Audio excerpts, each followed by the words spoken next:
नमस्कार मित्रांनो, शुभविवाह मालिकेच्या आजच्या जबरदस्त अशा भागामध्ये आपलं स्वागत आहे. आता मानसी आणि अथर्व दोघंजणही गणपतीच्या डेकोरेशनची तयारी करत असतात. त्याच वेळेला तिथून रागिनी आणि पौर्णिमा येत असते. रागिनीने क्षितिजाला घेतलेले असते आणि ती आतमध्ये अगदी चेहरा पाडूनच येत असते आणि आतमधून येत असताना ती मानसी आणि अथर्वला बघतच तोंड वाकडं करते. तेव्हा मग दोघांचंही डिस्कशन चालू होतं की लवकरात लवकर आता ताई पण येणार आहे आणि यावेळेला गणपती उत्सवाला आणखीनच मजा येणार आहे, असं त्यांचं दोघांचं बोलणं सुरू असतं. त्याच वेळेला आता मनू म्हणते की अथर्व, तुला माहिती आहे का, अरे ही गोष्ट कशी आहे, म्हणजे खरंच खूप छान मजा येणार आहे ना यावेळेला. शेवटी ताईचा आणि भाऊजींचं प्रेम आहे ते जिंकलं, दोघंही आता एकत्र येणार आहेत.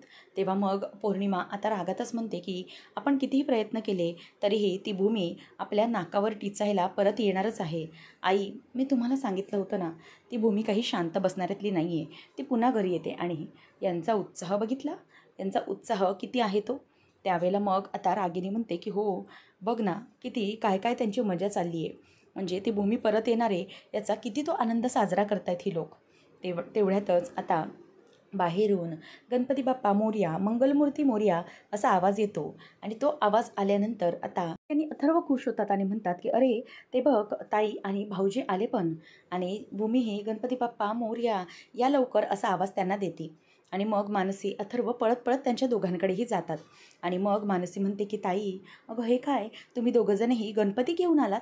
तेव्हा मग आकाश म्हणतो की हो, मग अगं गणपती घेऊन आलो आम्ही, भूमीला तर आणायचंच होतं.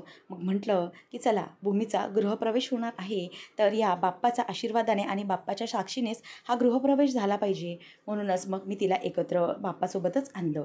आता पौर्णिमाचं आणि रागिनीचा मात्र चेहरा चांगलाच पडलेला दिसतो. तेव्हा मग पौर्णिमा आणि रागिनी रागानेच तिच्याकडे बघत असतात आणि त्यावेळेला रागिनी क्षितिजाकडेही अगदी रागानेच तिच्याकडे तोंड पाडून बघत असते. मग आता त्यानंतर भूमी म्हणते की चला चला बाप्पाचं स्वागत करूया. तेव्हा मग आता मानसी येते आणि म्हणते की तुम्हाला माहिती आहे का, किती प्रयत्न करत होतो, किती वाट बघत होतो या क्षणाची आम्ही, आणि आता बाप्पाही साक्षी आहे. आणि ताई, दरवेळेला भाऊजी ही तुझ्या स्वागताची मला तयारी करायला सांगायचे, तुझंही स्वागत करायला बघायचो आम्ही. तेव्हा भूमी म्हणते की हे बघ म्हणू, आताच्या घडीला बाप्पाचा गृहप्रवेश, बाप्पाचं आगमन हे जास्त महत्त्वाचं, त्यामुळे त्याची पहिले पूजा, असं म्हणून भूमी ही त्याची पूजा करून घेते. मानसी पायावर पाणी ओतून बाप्पावरून भाकर तुकडा ओवाळून टाकते आणि मग या आतमध्ये या असं म्हटल्यावर आकाश आणि भूमी यांचं पहिलं उजवं पाऊल पुन्हा महाजनांच्या घरात पडतं आणि पुन्हा आता आनंदी आनंद असतो. गणपती बाप्पाला ठेवल्यानंतर भूमी पटकन येते आणि मानसी तिला मिठी मारते आणि म्हणते की सगळं कसं अगदी व्यवस्थित होणार आहे. ताई, खरंच आम्हाला व्यवस्थित माहीत होतं, आम्हाला भीती वाटत होती की तू पुन्हा येशील की नाही, नेमकं काय होणार आहे, तू घरात येणार की नाही, कारण तू ज्या प्रकारे वागत होती आम्हाला खूप भीती होती. परंतु आकाश भाऊजी यांना अगदी पक्क आणि व्यवस्थित माहीत होतं की तू नक्कीच या घरामध्ये पुन्हा परत येणार आहेस, तू इथे येशील असा आत्मविश्वासच होता त्यांना. आणि त्यामुळे प्रत्येक वेळेला ते आम्हाला सांगायचे की नाही, काही झालं तरी भूमी घरात परत येणार. प्रत्येक वेळेला त्यांचा हाच मानस असायचा. आणि तुला माहिती आहे, गेले 10 दिवस भाऊजी मला ते आरतीचं तबक आणि ते गुलाबाच्या पाकळ्यांचं ताट आहे ना, ते बघ ठेवलं आहे, ते तसं सजवायला सांगायचे गेले 10 दिवस. त्यांना खरंच असं वाटत होतं आतून की तू परत येणार आहे. आम्ही सगळे खचलो होतो, परंतु भाऊजी नाही. त्यांना अगदी असं मनापासून वाटत होतं की तू नक्कीच परत येशील. तेव्हा मग भूमीला खरंच आकाशचं खूप कौतुकच वाटत असतं. आणि मग त्या कौतुकाखातर भूमी तिच्या हातात असलेला जो कुंकवाचा करंडा आई योगेश्वरीजवळ ती घेऊन गेलेली असते संकर्षणच्या घरी राहताना, तो करंडा ती आता आकाशला दाखवते आणि म्हणते की आकाश हे बघ. तेव्हा मग आकाश तो बघून खूप खुश होतो आणि म्हणतो की भूमी, बघितलंच का आत्या, मी तुला सांगितलं होतं ना, आई योगेश्वरीजवळचा जो कुंकवाचा करंडा आहे तो आपल्या इथे घरातून गायब झाला होता आणि तो कुंकवाचा करंडा ही भूमीच घेऊन गेली असणार, हे मी तुला सांगितलं होतं ना. बघ तसंच झालं, भूमीच तो कुंकूचा करंडा घेऊन गेली आणि मग भूमीलाच माहीत होतं. तेव्हा भूमी म्हणते की हो, मला नेहमी तुझ्या नावाचं कुंकू लावायचं होतं म्हणून मी ते लावायचे आकाश, आणि आता रोज ते कुंकू मी लावायचे मला, परंतु आज तू स्वतःच्या हाताने मला ते कुंकू लाव. आता आकाश तो मान सोडत नाही, पटकन ते कुंकू घेतो आणि मग भूमीच्या कपाळावर मध्यभागी तो कुंकू ते लावतो आणि त्याचप्रमाणे भांगातही भरतो. आणि ते पाहून भूमी खूप खुश होते आणि आकाश तिच्या कुंकू नाकावरचं पुसतो. आणि मग मानसी म्हणते की ताई आणि भाऊजी तुम्ही आता फ्रेश व्हा, अथर्व तू उद्याच्या पूजेची तयारी कर, मी नाश्त्याचं बघते. ती निघून जाते आणि मग सगळे आपापल्या खोलीत गेल्यानंतर भूमी ही जात असतानाच म्हणते की काय मग रागिनी आत्या, कसं वाटतंय तुम्हाला? नाही म्हणजे तुम्हाला वाटत होतं की मी घरी पुन्हा येणार नाही, मला इथे काही यायला पुन्हा जमणार नाही, परंतु तसं काहीच झालं नाही आहे. बघा, मी पुन्हा महाजनांच्या घरामध्ये गृहप्रवेश करून ही आली आहे आणि बाप्पालाही घेऊन आली आहे. आणि मग ती तिच्या मुलीला क्षितिजाला परत घेते आणि म्हणते की तुम्हाला असं वाटत होतं की नाही, परंतु आता मी पुन्हा आली आहे. गणपती बाप्पा विघ्नहर्ता या घरात पाऊल ठेवून आला आहे, त्याच्या साक्षीने मीही माझ्या घरातली संकटं दूर करण्यासाठी पुन्हा इथे आली आहे. असं म्हटल्याबरोबर तिथे आता रागिनी म्हणते की हो गं बाई, ठीक आहे, आलीस ना, आनंदच झाला. आणि मग भूमी म्हणते की बघा, हे सगळं मी सिद्ध करणारच आहे पुन्हा. काही झालं तरीही हे सगळं जे काही घरात चालू आहे त्या सगळ्या गोष्टींना मी तुकडा पाडणारच आहे. आणि आमच्या अपघातामध्ये तुम्हीच होतात कारणीभूत, हेही सत्य मी सगळ्यांसमोर आणणार. तेव्हा मग रागिनी म्हणते की अगं बाई, मी तुला किती वेळा सांगू, आताही मी तुला सांगते आहे, त्या अपघाताच्या मागे माझं काहीही सत्य नव्हतं आणि मी त्याच्या मागे काहीच केलं नव्हतं. त्यामध्ये माझा काही हात नव्हता, म्हणून तू उगीच मला बोल लावू नकोस. मी काहीच केलं नव्हतं. भूमी म्हणते की हे बघा रागिनी आत्या, हे सगळं काय केलं आहे, तुम्ही केलं आहे, हे मला माहीत आहे. आणि भूमी पुढे सांगायला लागते की तो जो माणूस होता, मग गाडीमध्ये आमच्या गाडीचं ब्रेक फेल करण्यासाठी बंगल्याच्या आवारामध्ये येण्याची परवानगी मिळालीच कशी? तुमचं परवानगी असल्याशिवाय एखादी अनोळखी व्यक्ती आपल्या बंगल्यामध्ये शिरू शकते का, मला सांगा? ती व्यक्ती ही दुसरी तिसरी कोणी नाही तर तुमचाच माणूस होता तो. आणि त्या माणसाला शोधण्यासाठी आम्ही नक्कीच प्रयत्न करतो आहे. आणि तोच माणूस कोलतेला मारण्यासाठी तुम्ही हॉस्पिटलमध्ये पाठवला होतात. कारण का? तुम्हालाच ते मोटिव्ह होतं. कारण त्याचाच वापर करून तुम्ही लवकरात लवकर संकर्षण आणि आकाशमध्ये भडका उडवणार होतात ना. परंतु तसं काहीच होऊ शकलं नाही. त्यामुळे लक्षात घ्या, तुम्ही हे असं काहीच करू शकणार नाही. तुमचे मनसुबे कधीच पूर्ण होणार नाहीत रागिनी पटवर्धन, आणि हे सत्य मी सगळ्यांसमोर आणणार. असं म्हणून ती आता तिला धमकी देऊन तिथून निघून गेलेली असते. आणि तिथे आता रागिनी आणि पौर्णिमा दोघेही चिडलेले असतात. पौर्णिमा बोलते की भूमी, तू जरा जास्तच बोलतेस, असं वाटत नाही आहे का तुला? तेव्हा मग भूमी म्हणते की हे बघ पौर्णिमा, तू ना प्लीज काहीच बोलू नकोस. कारण ना मला तुझ्याशी काहीच बोलण्याची इच्छा वाटत नाही. मला फक्त तुझी कीव येते. कारण तू रागिनी पटवर्धनचं प्यादं आहेस, प्यादं. त्यामुळे तुला काहीच बोलायची गरज नाही आणि तुझ्याशी इच्छाच नाही आहे काही बोलण्याची. तुला जेव्हा कळेल तेव्हा ठीक आहे. असं म्हणून आता भूमी तिथून निघून जाते आणि रागिनी पौर्णिमाला गप्प करते. तर इथे आता अभिजित हा भूमीचा फोटो लावून असतो आणि म्हणतो की तुला काय वाटतंय भूमी, की तू जरी घर बदललं असशील तरीही माझं ध्येय अजूनही बदललेलं नाही आहे. जोपर्यंत मला जे हवं आहे ते मी तुझ्यापासून मिळवत नाही तोपर्यंत मी आता शांत बसणार नाही आहे. काही झालं तरीही हे सत्य मी जाणून घेण्याचा प्रयत्न नक्कीच करणार आणि त्यासाठी मी तुला सोडणार नाही आहे. काही झालं तरीही तुझा शेवट हा मला करायचाच आहे आणि तो मी करूनच राहणार आहे. असं म्हणून आता अभिजित भूमीच्या फोटोला आणि तिच्या गळ्याला आता चाकू लावत असतो. नंतर आकाश आणि भूमी दोघंजणही आपल्या मुलाबरोबर म्हणजेच आपल्या पिल्लूबरोबर त्यांच्या रूममध्ये येतात. आणि भूमी पुन्हा रूममध्ये येऊन ती जसा निघून गेलेली असताना रूम होता तसा सेम रूम हा घरी आल्यानंतर असतो. आता भूमी ते सगळं पाहते आणि ते पाहिल्यानंतर तिला खूप आनंद झालेला असतो. आता आकाश बघतो आणि म्हणतो की भूमी, बघ हे घर कसं वाटतंय. आकाश आणि भूमी अगदी डोळे भरून ते घर बघत असतात. त्यावेळेला मग आकाश बघायला लागतो आणि म्हणतो की भूमी, बघ हे आपले फोटोज. तेव्हा भूमी म्हणते की आकाश, त्यावेळेला तू काढून ठेवले होतेस ना? आकाश म्हणतो की हो, तेव्हा मी ते फोटोज काढले होते आणि तेव्हाच ठरवलं होतं, जेव्हा माझी भूमी परत येईल ना तेव्हा मी हे सगळे फोटोज परत लावणार आहे. तेव्हा मग भूमी म्हणत असते की हो आकाश, मला माहिती आहे, जरीही मी तुझ्या घरातून निघून गेले होते तरीही तुझ्या मनातून कधी निघून गेले नव्हते, बरोबर ना? तेव्हा आकाश म्हणतो की हो, अगदीच बरोबर. त्यामुळे हे जे काही फोटोज आहे ते मी पुन्हा लावलेत. आता भूमी तिकडची जी एक गोष्ट ठेवलेली असते ती बघते आणि म्हणते की आकाश, या घरामध्ये या रूममध्ये आपल्या किती आठवणी साठवलेल्या होत्या ना रे. या सगळ्या गोष्टी आपण अगदी आठवणीने सगळ्या करत होतो. आणि तुला माहिती आहे का, हे जे सगळं काही करत होते ना त्यामुळे मला खरंच खूप त्रास होत होता. घरातल्या प्रत्येक आठवणींमध्ये प्रत्येक वस्तूशी आठवण मला येत होती. एकही दिवस आठवण न आल्याशिवाय गेला नव्हता. तेव्हा मग आकाश म्हणतो की भूमी, मला माहिती आहे, या घरामध्ये या घराला प्रत्येक व्यक्तीला तू खूप मिस करत होतीस. आणि तुला माहिती आहे, या घरातल्या माणसांवरच नाही तर या घरातल्या प्रत्येक वस्तूवर तुझं तितकंच प्रेम आहे. आणि त्यामुळे भूमी, मी खूप स्वतःला भाग्यवान समजतो की तू माझी बायको आहेस. भूमीसारखी मुलगी ही माझी बायको आहे, हे माझं भाग्य मी समजतो. आणि भूमी, मला माहिती आहे, तू या गोष्टी खूप मिस करत होतीस आणि तुझ्यासारखं मन असायला खरंच खूप मोठं मन आहे तुझं. आणि माझा जीव वाचवण्यासाठी तू त्या संकर्षणबरोबर अगदी भयानक अट ठेवली गेली तरीही तू त्याची अट माझ्या जीवनासाठी फक्त मान्य केलीस. मला जगवण्यासाठी तू इतकी भयंकर अट स्वतःवर घेतलीस आणि तिथे जाऊन राहिलीस.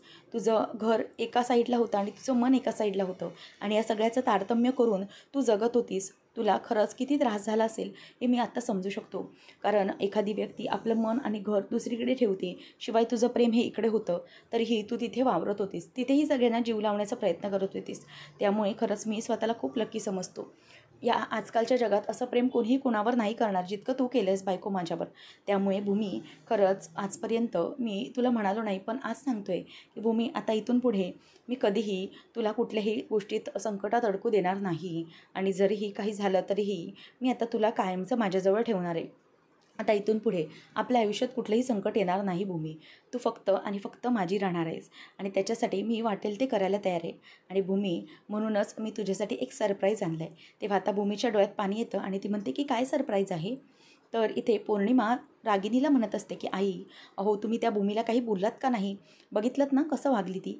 आली पुन्हा आपल्या डोक्यावर मीरा वाटण्यासाठी आली. आपण म्हणत होतो की सगळं व्यवस्थित होईल, परंतु नाही, ती आलीच पुन्हा इथे. रागिनी आता वैतागत इथून तिथे फेऱ्या मारते आणि म्हणते की हो ना, बघ ना, मला असं वाटलं होतं की ही बया आता इथे पुन्हा काही येणार नाही. संकर्षणने जी काही तिला अट घातली आहे त्यामुळे ती पुन्हा इथे काही हालचाल करणार नाही, परंतु ती इथे आलीच शेवटी. आणि किती काही झालं, किती अडवण्याचा प्रयत्न केला तरीही तिला इथे यायचंच होतं आणि ती इथे आलीच पुन्हा. तेव्हा मग पौर्णिमा म्हणते की बस झालं, आता नाही, आता मी ना तिचं हे सगळं सहन करणार नाही. बघितलं आपल्याला ती टोमण्याने कशी बोलली ते. मला सरळ म्हणाली की मी तुमचं प्यादे आहे आणि मला कीव येते असं म्हणाली ना. आता बघा मी तिचं काय करते ते. आणि मी तिची आता ना आज वाटच लावून टाकते संपूर्ण. तेव्हा आता रागिनी घाबरून म्हणते की काय गं, काय झालं पौर्णिमा, गं काय करतेस काय तू? तेव्हा ती म्हणते की आई, आत्ता तिला कळेल की काय चीज आहे ती ही गोष्ट. आता मी तिला लवकरच सगळ्या गोष्टींमधून मुक्त करणार आहे. मला दया येते, माझी दया येते असं म्हणत होती. आता त्या आकाश आणि भूमी या दोघांनाही जाऊन मी हा सुरा भोसकणार आहे. काळजी करू नका, त्यांना जिवंतच नाही ठेवणार आहे. तेव्हा रागिनी म्हणते की अगं वेडबीड लागले की काय तुला, थांब अगं असं काय करतेस. तेव्हा मग पौर्णिमा म्हणते की नाही आई, अहो तुम्ही नका काळजी करू. या सगळ्यामध्ये ना तुमचं नाव कुठेच येणार नाही आहे. हा सगळा खूण, हा सगळा प्रकार आम्ही सगळ्यांसमोर करणार आहे ना, त्यामुळे नका तुम्ही काळजी करू. तेव्हा मग आता तेव्हा मग रागिनी म्हणते की अगं तुला वेड लागलं आहे का. अगं जर तू असंच केलंस आणि दोघांपैकी एक जर जिवंत राहिलं तर मग काय करणार आहेस तू. त्यामुळे राहू दे, आता असा काही चुकीचा विचार करू नकोस. त्यावर पौर्णिमा म्हणत असते की आई नको नको, राहू दे, मी मारतेच त्यांना, त्याशिवाय काही शांत बसणार नाही आहे मी. त्यावर आता पौर्णिमाला ती म्हणते की अगं तू वेडी आहेस का, तू करशील आणि माझं नाव येणार नाही असं होणार आहे का. मग अशी बघितलं ना भूमीत काय म्हणाली, तू माझा प्यादा आहेस, म्हणजे मी जे काही सांगते त्याचप्रमाणे तू वागतेस आणि करतेस. आणि जर असंच भूमीला समजत राहिलं आणि जर हे सगळं माझ्यामुळे तू करतेस हे तिला कळलं तर मात्र ती काय वागू शकते हे तुम्हाला माहिती आहे का. ती काय करेल. अगं त्या दोघांपैकी एक जरी वाचलं ना तरी आपण दोघीजणही जेलमध्ये जाऊ. तू जेलमध्ये जाशील आणि मलाही नेशील. सगळं त्या भूमीच्या वाट्याला ऐतं जाईल ना. त्यामुळे जरा शांत बस. आणि असा निर्णय घेऊन कसं चालणार आहे पौर्णिमा. आता ताईपणाने निर्णय घेऊन काहीच होत नाही आहे, डोकं शांत ठेवायचं आहे. तेव्हा मग ती म्हणते की कसं डोकं शांत ठेवायचं आहे. आई बघितलंत ना, भूमी आपल्याला येऊन कशी डिवसते सारखा त्रास देते आपल्याला. तेव्हा मग आता रागिनी म्हणते की नको काळजी करूस तू, सगळं काही आपल्या मनाने होणार आहे, अजिबात चिंता करण्याची गरज नाही. ती असं म्हणते ना की तिच्या मनाप्रमाणे सगळं चालते. ठीक आहे, चालू दे. आता असा आपण संकटात अडकलेलो असताना ना डोकं शांत ठेवूनच त्यातून मार्ग काढायचा असतो. त्यामुळे सध्याच्या घडीला डोकं तापवून चालणार नाही, तर डोकं शांत ठेवून आपल्याला मार्ग काढावा लागेल. त्यामुळे पौर्णिमा, तू आता या गोष्टीचा विचार कर की काही झालं तरीही तुला या सगळ्यामधून बाहेर निघायचं आहे आणि म्हणूनच शांत बसायचं आहे, काही तुला करता येणार नाही. तेव्हा भूमी म्हणते की आकाश, अरे लवकर ये, काय गिफ्ट आणलं आहेस तू, काय सरप्राईज आहे. तेव्हा तो म्हणतो की थांब जरा धीर धर, मी तुला दाखवतो. तेव्हा मग आकाश आता तिला ते सरप्राईज गिफ्ट दाखवतो आणि मग ते म्हणतो की हे बघ, हे लॉकेट बघ. तेव्हा भूमी ते लॉकेट बघते, त्यावेळेला त्या लॉकेटमध्ये बी इनिशियल असतं. तेव्हा मग तो म्हणतो की बी फॉर भूमी आहे. आणि हे जे लॉकेट आहे हे मी तुझ्यासाठी नाही आणलं आहे काही, हे लॉकेट मी माझ्यासाठी आणलं आहे, तुझ्या इनिशियलचं जे लेटर आहे ते. तेव्हा मग ते मी गळ्यात घालणार आहे. मग भूमीला आठवतं, ती आकाशचा हात धरते आणि त्याच्या हातात जो काळा धागा असतो त्यावरून तिला आठवतं. ती म्हणते की आकाश तुला आठवतं आहे का, आपलं लग्न झालं होतं आणि माझ्या गळ्यात तू मंगळसूत्र बांधलं होतंस, त्यावेळेला तू मला म्हणाला होतास की आकाश, तू मला म्हणालास की सायकल राणी, जे काळा धागा आहे तो माझ्याही हातात तू बांध ना. जसं मी तुझ्या गळ्यात मंगळसूत्र बांधलं आहे ना, तसाच हा काळा धागा तू माझ्या हातामध्ये बांध. म्हणजे हे तू मला बांधलेलं मंगळसूत्र, असं तू मला म्हणाला होतास, लक्षात आहे ना? आणि हे हा काळा धागा अजूनही तू तुझ्या हातामध्ये असाच ठेवला आहेस. आकाश, खरंच किती काही झालं तरीही तू माझ्यासाठी खूप महत्त्वाचा आहेस आणि मी तुझ्यासाठी किती महत्त्वाची आहे हे प्रत्येक वेळेला तू स्वतःला दाखवतच आला होतास ना. तेव्हा मग आकाश म्हणतो की भूमी, नको काळजी करूस, काही झालं तरीही आपलं हे प्रेम असंच राहणार आहे आणि तुझ्यावर माझं प्रेम कधीही कमी झालं नव्हतं. तू कितीही लांब गेलीस तरी तुझ्यावरचं प्रेम कधीही कमी होणार नाही आणि आता कायमचं ते प्रेम घट्ट झालं आहे. त्यामुळे ज्याप्रमाणे आता तू माझ्या हातामध्ये हा काळा धागा बांधला होतास ना, त्याचप्रमाणे आता मी तुझ्या नावचं हे बेनिशियल म्हणजेच हे मंगळसूत्र मी माझ्या गळ्यामध्ये आता बांधून घेणार आहे. त्यामुळे तुझ्याच हाताने हे मंगळसूत्र म्हणजेच हे जे काही लेटर आहे ते तू माझ्या गळ्यात घाल. तेव्हा मग भूमी आता डोळ्यात पाणी आणते आणि आकाशला ती चेन घालत असते आणि ती चेन घालत असताना तिच्या डोळ्यात खरंच खूप पाणी आलेलं असतं. कारण ज्या प्रकारे भूमी ही त्याच्यावर प्रेम करते त्याच प्रकारे आकाशही तिच्यावर तितकंच आणि जास्त प्रेम करतो, याचा भूमीला फार अभिमान वाटत असतो. आता भूमी हे आकाशच्या गळ्यामध्ये ते लेटर घालते आणि त्यांच्या प्रेमाचा पुन्हा एकदा विजय झालेला असतो. भूमी आता आकाशच्या गालावर हात ठेवून प्रेमाने त्याच्या गालावरून हात फिरवत असते आणि खरंच तिला त्याच्यामुळे खूपच बरं वाटत असतं आणि त्याचा खूपच आनंद झालेला असतो. आता आकाश भूमी एकमेकांकडे बघतात. भूमी, आता आपण पुन्हा कधीही वेगळं व्हायचं नाही, असं म्हणून आता दोघंही एकमेकांना मिठी मारतात. आकाश म्हणतो की भूमी, आता हे कसं दिसतंय माझ्या गळ्यामध्ये? तेव्हा मग ती म्हणते की हो, खूप छान दिसते. आकाश म्हणतो की भूमी, आता बस झालं हां.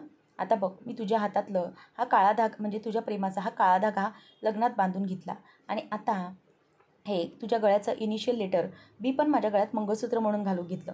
आता फक्त एकच कृपा कर, मला हिरवा चुडा आणि कपाळावर टिकली कुंकू लावायला मात्र सांगू नकोस. तेव्हा भूमी हसायला लागते आणि म्हणते की काय रे आकाश तुझं पण. आणि ती आता त्याच्यावरती खूपच हसायला लागते आणि मस्करी केल्यामुळे खूपच हसते आणि दोघं पुन्हा अशी एकत्र आलेली असतात. आणि मग भूमी आकाशच्या मिठीत असते आणि त्याच्या गळ्यातलं ते बी लेटर पाहून तिला खरंच खूप अभिमान वाटत असतो आपल्या प्रेमाच्या, आपल्या लग्नाचा आणि आपल्या नवऱ्याचा. खरंच तिला आता सगळं सार्थकी लागल्यासारखं वाटत असतं आणि ती खूप आनंदाने त्याच्याकडे बघतच राहिलेली असते. या सगळ्या गोष्टींमध्ये आकाश आणि भूमी हे दोघंजणही एकमेकांना खूप नशीबवान समजत असतात आणि फायनली भूमीचा गृहप्रवेश हा पुन्हा एकदा महाजनांचा आणि आकाशच्या मनामध्ये झालेला असतो. तर पुढच्या भागामध्ये आपल्याला पाहायला मिळणार आहे की रागिनी ही बाहेर असते आणि म्हणते की जरा एकच मिनिट हां, मी आले, असं म्हणून ती जरा बाजूला निघून चाललेली असते. त्याच वेळेला ती जात असताना अभिजितचं लक्ष हे पूर्णपणे सगळ्यांवर असतं आणि मग अभिजित म्हणत असतो की काही झालं तरीही आता या भूमीला मला सोडायचंच नाही आहे. आणि तेवढ्यातच आता भूमी ही समोरून येत चाललेली असते आणि अभिजितचं पूर्ण लक्ष असतं.